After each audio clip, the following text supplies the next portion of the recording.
En este vídeo vamos a hablar o empezar, de hecho, el siguiente apartado, que es la energía térmica, que era, además de la energía mecánica, otro de los tipos con el que vamos a intentar familiarizarnos en este tema. Pues bien, para empezar, imaginémonos un motor, ¿vale? Que aquí yo he llamado el motor Stirling, creo que os lo lleva a clase, pero bueno, os lo volveré a traer para que lo veáis. Y este motor, cuando hay frío, es decir, cuando no le pones nada, pues directamente no ocurre nada. Giras la ruletita, como cualquier motorcillo, y tras un par de vueltas, pues se detiene. Sin embargo, este motor Stirling, si le ponemos algo caliente debajo, como por ejemplo una vela, que es lo que haremos en clase, y le volvemos a dar un pequeño empujón, veremos que este empieza a girar rápidamente y sin detenerse. Sin embargo, en este caso, la velocidad de ese motor inicialmente era cero. La altura, pues si lo colocamos en una mesa, también va a ser cero. Es decir, que la energía mecánica de ese motor a priori parece que es cero. Es decir, que no hay energía mecánica. Sin embargo, hemos visto que se ha producido un cambio. Es decir, tiene que haber otro tipo de energía que explique por qué ese motor es capaz de hacer cambios. Ese tipo de energía es lo que conocemos como energía térmica, que es un tipo de energía que está relacionada con la temperatura de los cuerpos.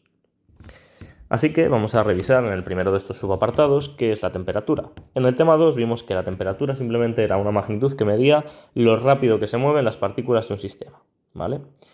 Ahora bien, cada partícula sabemos que, como tiene una masa, va a tener también una energía cinética, por lo que la energía térmica va a ser la suma de todas esas energías pequeñitas cinéticas de todas las partículas. Y de esta manera se explica que a 0 Kelvin, ¿vale? El cero absoluto de temperaturas es cuando todas las partículas están en reposo, es decir, no tienen velocidad. Y esto más o menos es lo que es la energía térmica. Un objeto que tenga mucha temperatura va a tener mucha energía térmica. Un objeto que tenga poca temperatura va a tener poca energía térmica. No se debe confundir la temperatura con el calor, que es a lo que vamos a ir ahora. El concepto de calor, ¿de acuerdo?, es bastante diferente quizás al que soléis tener en la vida cotidiana. Y vamos a imaginarnos lo siguiente. Tenemos un refresco que lo tenemos a 25 grados centígrados. Y por otro lado, le añadimos a ese vaso donde está el refresco un cubito de hielo que se encuentra a 0 grados. La mezcla resultante es pues, el refresco más el cubito de hielo, y esa mezcla resultante tras un tiempo pues alcanza los 4 grados centígrados. ¿Qué es lo que ha pasado aquí? Lo que ha pasado aquí simplemente es que un cuerpo, en este caso el refresco, ha perdido temperatura y otro cuerpo ha ganado temperatura. Es decir, si algo gana temperatura, el refresco, además de ganar temperatura, ha tenido que ganar energía térmica, y por otro lado el hielo, como su temperatura ha aumentado, ha perdido energía térmica el refresco y el hielo ha ganado energía térmica porque ha aumentado su temperatura. Así se ha producido un cambio de temperatura, 4 menos 25, es decir, un cambio de menos 19 grados centígrados. Como decía, el refresco inicialmente está a 25 grados, el hielo a 0 grados centígrados, de manera que el refresco tenía más energía que el hielo inicialmente, por tanto poseía más temperatura. La mezcla, sin embargo, tiene una temperatura intermedia, es decir, que ha habido una especie de transferencia de energía, que era una de las propiedades de la energía, ¿entre qué? Pues una transferencia de energía entre el refresco y el hielo, es decir, el refresco le ha transferido parte de su energía a ese hielo. Y estas transferencias de energía, que se deben a un cambio de temperatura, es lo que denominamos calor y representamos por el símbolo Q mayúscula. A veces también veréis la Q minúscula, pero este año vamos a quedarnos con Q mayúscula. Y este calor siempre se transfiere del cuerpo de mayor temperatura al cuerpo de menor temperatura. Por tanto, el calor, y esto es lo más importante, no es algo que se tiene. Un objeto no tiene o no puede tener calor. Es algo únicamente que tiene sentido cuando hablamos de que se transfiere. ¿De acuerdo? Bien, Esta capacidad de transferencia no depende de la temperatura, sino del tipo de material. Para recalcar que calor no es igual a temperatura, vamos a ver lo siguiente. Imaginemos que en una misma habitación o en un mismo aula tenemos un trozo de metal y un libro, y la habitación está a 25 grados centígrados. Si la habitación está a 25 grados centígrados y esos objetos están en la habitación o llevan mucho tiempo, ambos necesariamente tienen que estar a la misma temperatura. Sin embargo, nosotros cuando tocamos el metal, parece al tacto que está más frío. Y sin embargo, el libro parece que está más caliente. ¿Por qué ocurre esto? Pues esto ocurre porque el metal roba más rápido energía de la mano, es decir, gana él más calor, lo que hace que disminuya la temperatura de tu mano más rápidamente y que parezca que está más frío que el libro. Pero en realidad la temperatura es la misma. Es decir, lo único que ha cambiado entre el metal y el libro es que ambos tienen diferentes maneras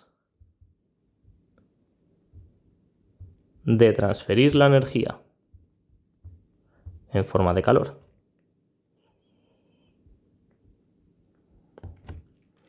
Así como el calor es una forma de transferir energía, el calor va a tener unidades de energía, ¿vale? Se va a medir en julios o en las calorías que hemos visto.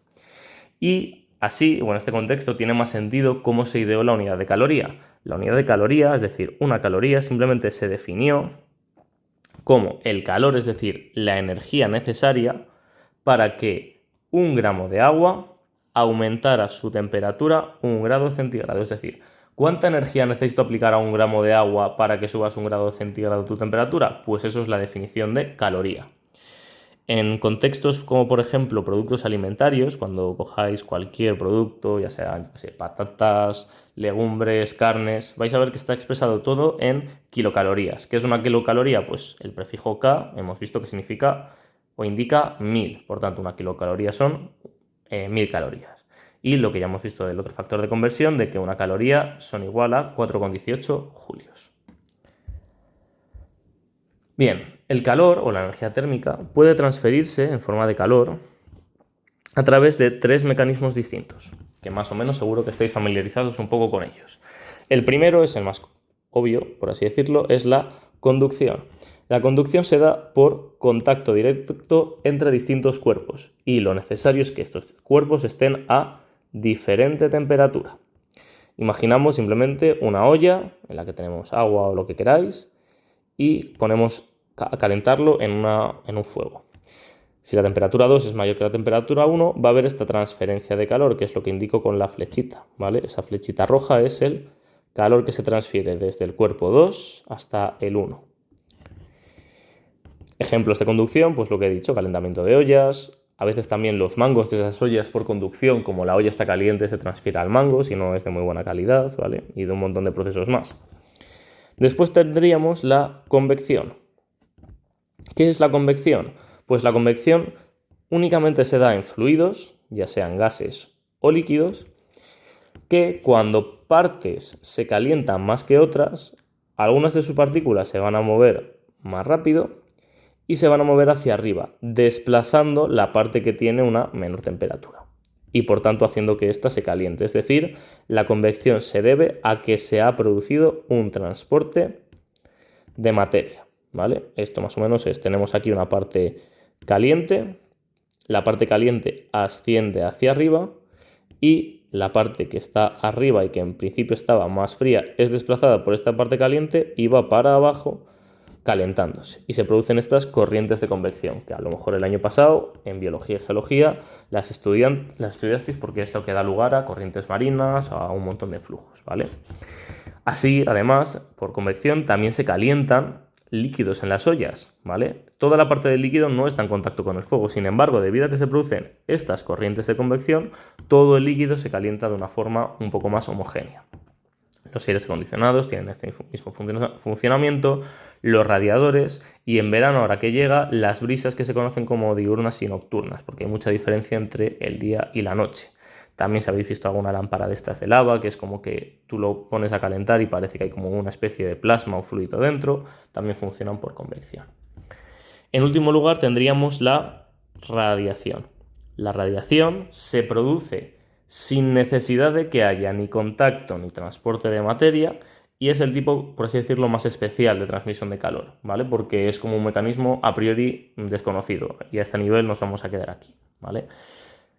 ¿Qué tipos o cómo nosotros recibimos transferencias de energía mediante calor por radiación? Pues por ejemplo la energía del Sol. El Sol recorre miles de millones de kilómetros la luz, la radiación para llegar hasta aquí, pero sin embargo esa radiación es muy intensa y nos permite de hecho tener toda la energía de la que disponemos emana en última instancia del Sol.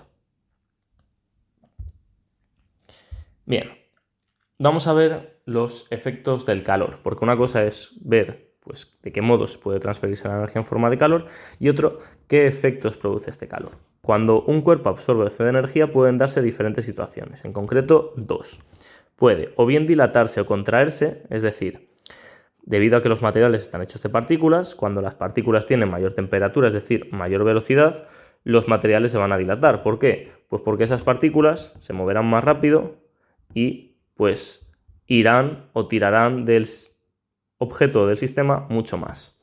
Por el contrario, a una menor temperatura, la velocidad será, en vez de antes que era más alta, será más baja y los materiales se contraen. Esto lo hemos visto seguro que en un montón de sitios. Si alguno tiene alguna puerta que da al exterior de su casa, en verano notará que cuesta cerrar y que hay que dar casi más un golpe para que pueda entrar, y eso es porque los metales se dilatan, ¿vale? Y por tanto es muy importante tenerlo en cuenta en las construcciones de puentes, de edificios, etc. El siguiente de los efectos del calor serían los cambios de estado de agregación de las sustancias, ¿vale? Recordamos el esquemita que cuando un sistema puede estar en tres estados de agregación diferentes, sólido, líquido o gas, hay unas temperaturas muy concretas, que son la temperatura de fusión y la temperatura de ebullición, en la cual se produce el cambio de estado. La temperatura de fusión es o la que indica el cambio de estado entre sólido, líquido o viceversa, y la temperatura de ebullición, también la que indica el paso de líquido a gas o viceversa.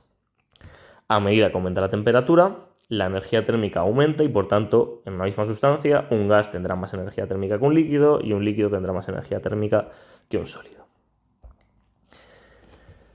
Bien, esto más o menos es lo que he explicado, la temperatura de fusión, ¿vale? De sólido a líquido, la temperatura de ebullición, que pasamos de gas o de líquido a gas, ¿vale?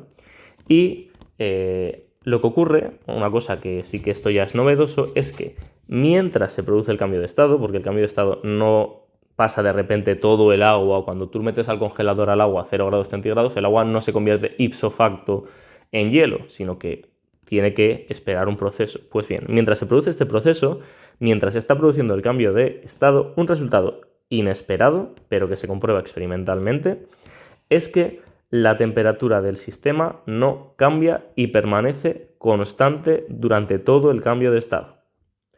¿Cómo se estudia esto? Pues esto se utiliza o se estudia a partir de las gráficas de calentamiento o de enfriamiento. Imaginemos un hielo, ¿vale? Es decir, hielo es agua a una temperatura de menos 20 grados, que es a la que puede estar en cualquiera de vuestros congeladores. Pues bien, ese hielo lo vamos a ir calentando y vamos a ir midiendo el tiempo, ¿vale? Respecto a la temperatura que va teniendo ese hielo, ¿de acuerdo? Bien, ¿cuál es el primer tramo? El tramo que yo he llamado A. Pues el tramo que yo he llamado A, simplemente el hielo se va calentando y va aumentando su temperatura, pero sigue siendo hielo. ¿Hasta cuándo? Pues hasta que nos encontramos con la temperatura de 0 grados centígrados. Cuando alcanzamos los 0 grados centígrados, el hielo empieza a descongelarse, es decir, empieza a fundirse, empieza a pasar a estado líquido. Este punto es lo que se conoce como temperatura de fusión. Y en este punto, y hasta que todo el hielo, es decir, todo el sólido no se convierta en líquido, la temperatura de este tramo es constante e igual a la temperatura de fusión, es decir, 0 grados centígrados. En este punto de aquí, que lo señalo en violeta, ¿vale? Ahora, ahí, ya está todo en forma de líquido. Y entonces tú cuando va siguiendo pasando el tiempo y vamos calentando, ese líquido irá aumentando su temperatura, ¿vale? Este es el proceso típico cuando estáis, por ejemplo, calentando agua en una olla. ¿Hasta llegar a cuándo? Pues hasta llegar a este punto de aquí, crítico. En ese punto crítico, que son aproximadamente 100 grados, el líquido empezará a pasar a estado gas. ¿Cómo observamos eso nosotros cuando calentamos en una olla? Pues empezamos a ver que en la superficie se generan burbujitas, ¿vale? Y durante todo este tiempo la temperatura de esa olla va a seguir estando a 100 grados centígrados, la temperatura del agua, sin subir ni bajar. Una vez que todo el líquido se haya convertido a gas, que es este puntito de aquí, es entonces cuando el gas puede seguir aumentando su temperatura. Las gráficas de cualquier sustancia pueden ser así. Lo único que ¿qué va a ocurrir? Pues que temperatura de fusión y temperatura de ebullición depende de cada sustancia. ¿Por qué? Porque eran unas propiedades que decíamos que eran magnitudes específicas, es decir, que caracterizaban a la sustancia.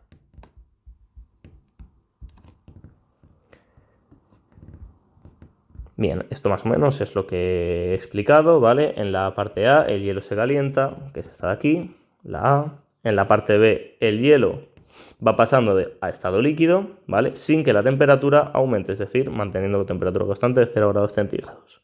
El C, todo ya está como agua líquida y la temperatura vuelve a aumentar con normalidad. Temperatura en la C aumenta con normalidad. Apartado D, se pasa de líquido a gas a 0 grados centígrados sin moverse. De 100 grados centígrados, todo va pasando de líquido a gas. Y en el apartado E, pues hay un aumento de la temperatura del agua en forma de gas.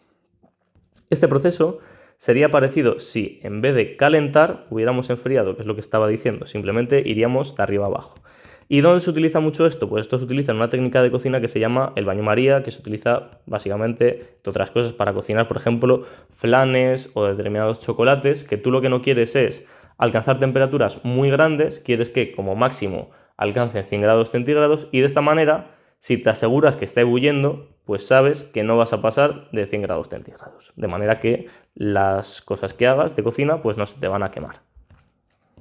Bien, vamos a ir acabando ya diciendo que evidentemente este calentamiento depende de la sustancia. Por ejemplo, una sustancia azul, que es como el agua, su calentamiento puede ser así, y otra sustancia, como puede ser un aceite, puede tener una pendiente mucho más inclinada. ¿Cómo se mide esto? Pues es necesario definir una nueva magnitud que vamos a llamar calor específico o C sub E.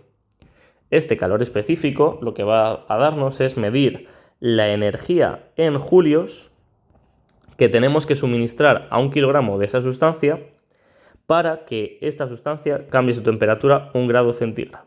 En esencia, ¿qué nos está queriendo decir esto? Por ejemplo, que como el agua, que es esta recta de aquí, le cuesta más tiempo obtener o llegar a la misma temperatura que el aceite, esto querrá decir que necesita más energía que el aceite para aumentar su temperatura, es decir, que su calor específico, el del agua, es más grande que el calor específico del aceite, ¿vale?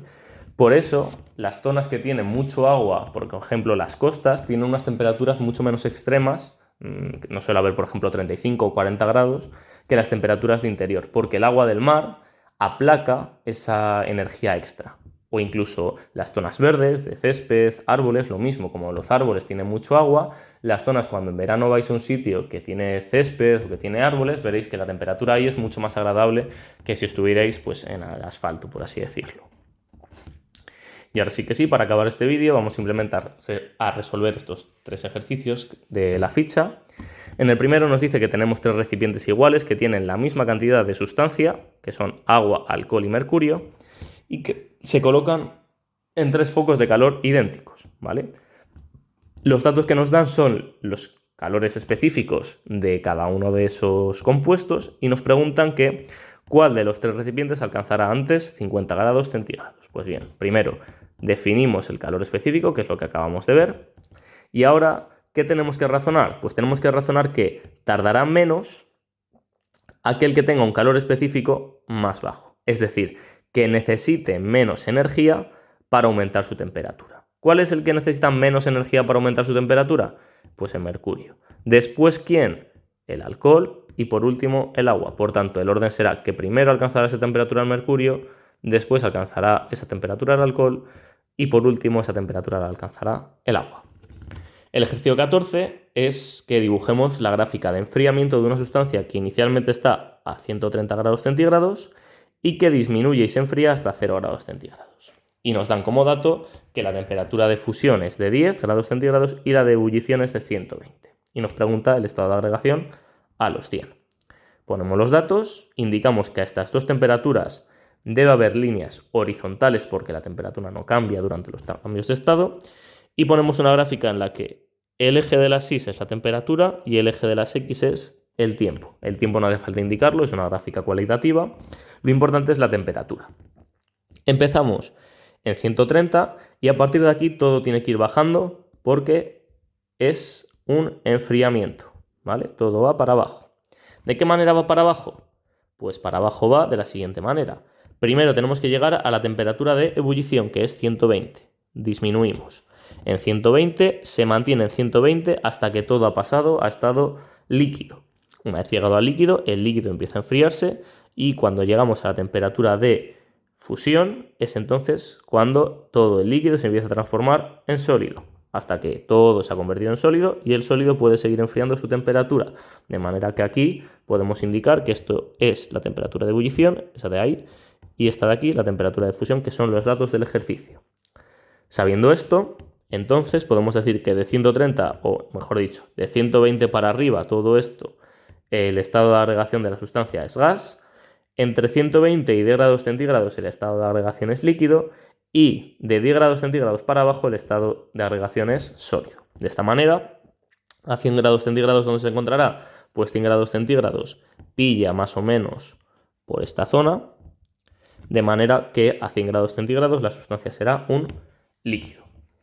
Por último, vamos a ver qué nos dice el ejercicio 15. Nos dice que observemos la gráfica de enfriamiento de la sustancia, que se encuentra inicialmente a 1000 grados centígrados y que está en estado gas. Así que la primera es, ¿cuál es su temperatura de ebullición? Pues lo que sabemos es que si a esa temperatura de 1000 grados centígrados está en gas, todo esto será gas, y a partir de este punto que hay línea horizontal, ¿qué es lo que va a pasar? Pues lo que se va a producir es una transformación de gas a líquido. Por tanto, esta de aquí, la temperatura será temperatura de ebullición, es decir, la temperatura de ebullición es esta línea horizontal, que lo que nos marca es que tiene un valor de 200 grados centígrados. Esa es la temperatura de ebullición del sistema.